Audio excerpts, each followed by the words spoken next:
So you've seen my two main interests, Russia, former Soviet Union, and environment. And it all came together in Chernobyl. Quite a few of the images that I'm going to show are in the exhibit as well. And the exhibit has detailed captions, detailed legends, what you see there. So I will try to, those pictures that I'm showing here, to tell other stories than what's already there in the exhibit. This image is taken in the center of Pripyat. It is on the hotel balcony of the Policia Hotel in the center of Pripyat, and you see how close the reactor was to that city of 50,000 people or town of 50,000 people that was only erected for the workers of the Chernobyl power plant and their families. It's 2.5 kilometers away from the power plant itself. I think the younger people may not know that the Chernobyl reactor that blew up in 1986 had 4 blocks, 4 reactors.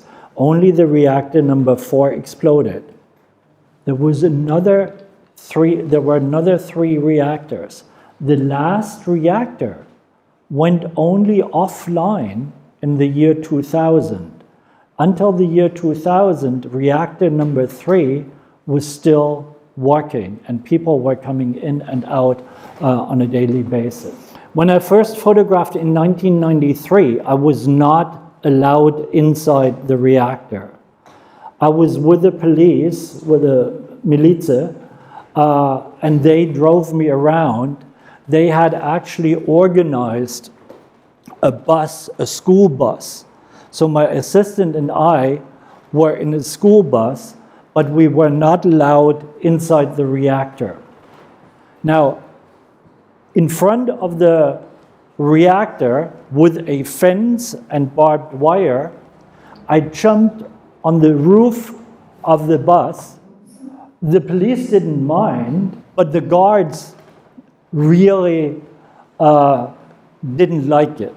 So I pretended to be the stupid foreigner, "Ja nie poнимаю по-русски," until one of the guards, dressed in white protective gear, pointed the gun at me. And I tell you, a gun is a very convincing argument. So I had to jump down. But in 2005, after the Orange Revolution in Ukraine, I got access to go inside the reactor. I had a wonderful fixer. The people in the administration said, "How did you get that permission? Your fixer can walk through walls." Was that the first warning for the end? And so I went with this troop of 6 workers in total. There were 6, plus me, who were only allowed to work a single shift of 15 minutes a day in the area that we went to. The first time I went with them, it took already half an hour for us to wait in a higher contaminated area because the dishonaya with the key for the protective gear had disappeared. After half an hour, then we finally got our protective gear. Of course, I was unable to wear a gas mask because you can't photograph with a gas mask on. We rushed through dimly lit tunnels. We stumbled over wires and radioactive debris on our way. And then we finally got to a point where they were working their shift. After a bit more than half of the time, our Geiger counters and dosimeters started to beep, warning us that our time was up. So we I did that a couple of times with them.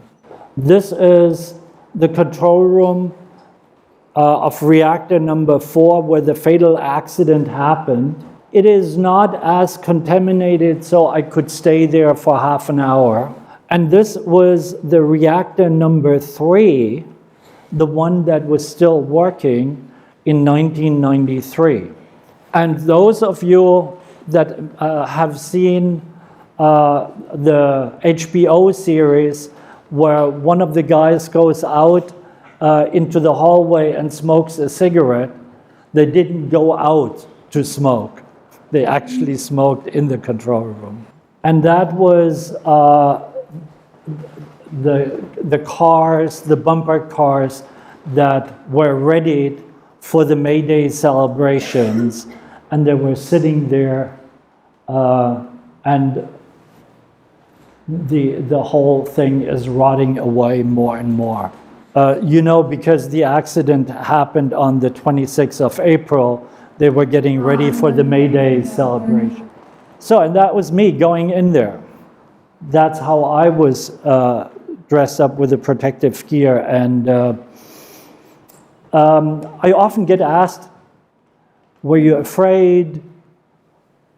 When you photograph in a situation like this, you have to fully concentrate. You have to be fully concentrate, and you cannot think about fear. The fear comes later. I made a few really bad mistakes during my first trips. I went inside, and you have the dirty area and the clean area where you leave your clothing. Then you get into your protective gear, and then when you get out, you take your shower again. You take the longest showers in your life. But what I forgot is to clean my equipment. Only at one of the later times when I went in, I asked the lady who, you do these checks where you check the sole of your shoes and your hands. And I asked her to check my equipment. And she gave me this look, another foreigner that wants thinks he's been radiated. Because she couldn't imagine that a foreigner was able to go so deep inside. But then she checked it, and all of a sudden her attitude changed, and she said, "Oh my God, what's going on here? What's going on here?" And then we told her where we had been, and then she said, I had this Velcro, you know what Velcro is, around the strobe, and that had accumulated the radioactive dust. Then she said, you have to throw that out and leave it here, take it off and leave it here. And the camera straps had accumulated radioactive dust, and she said, as soon as you get home, you have to wash them, and then you wipe your camera with wet towels to get the dust off, and then you throw out the towels in the trash. But I had not done that in previous visits. Which of course is great, because now you can see me as the only person in the dark, and I can use myself as a light source. Now I don't need a flash anymore. I'm making these jokes just to make myself not being afraid. And I was told that I need to hurry up. This is deep inside the reactor. That was the highest contaminated point I've been to. I was with an engineer on a trip that lasted half an hour, and he said, we're going to a room, get ready. We entered that room, and it was pitch black dark, only lit with our headlamps. And I took a series of pictures with a strobe, wanted to wait for the strobe to recycle, when he already pulled me out and said, that's it. And I was shooting digital, and on the display I see my camera had focused with autofocus on these wires in the front. I begged him to let me go in one more time, again for a few seconds, and I photographed this situation because I had seen a clock in the back of the room that stopped working at 1:23 a.m., the moment when life stood still forever in the zone. Another room inside the leaning staircase that was built after the accident for the workers to have access for the cleanup. And this is when I had to dodge the sparks from the drillers. The new safe confinement that is covering everything up. There were these graveyards of contaminated equipment. This is all contaminated, but some of it has been sold on black markets. Nature is making a comeback, eating up the villages, and in one of the houses in the villages. The returnees that live out their lives on contaminated soil, and again, nature is taking over. With the returnees, you eat contaminated food, homegrown tomatoes on contaminated soil, and as a photographer, you have to participate and eat it because you want access.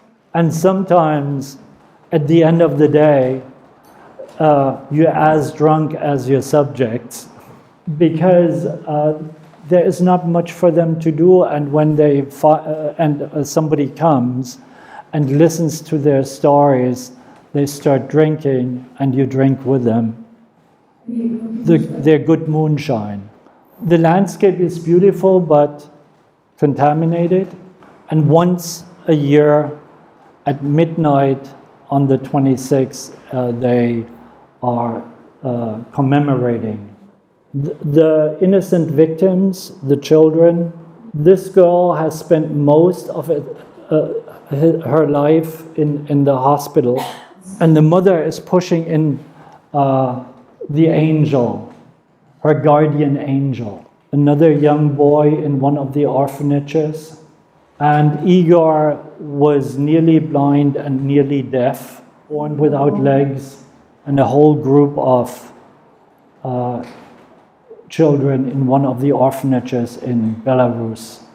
This man had been, his job was to destroy wells, and now he had his third thyroid cancer operation, and the young boy was feeding on berries in the forest a lot, too young to have thyroid problems. And this is what Pripyat, the main street, used to look like. The cods in which the children napped, and then 36 hours after the accident, they all of a sudden had to leave. Inside a school, that building is now collapsed because the buildings in Pripyat are starting to collapse. When Fukushima happened, I was inside the zone photographing.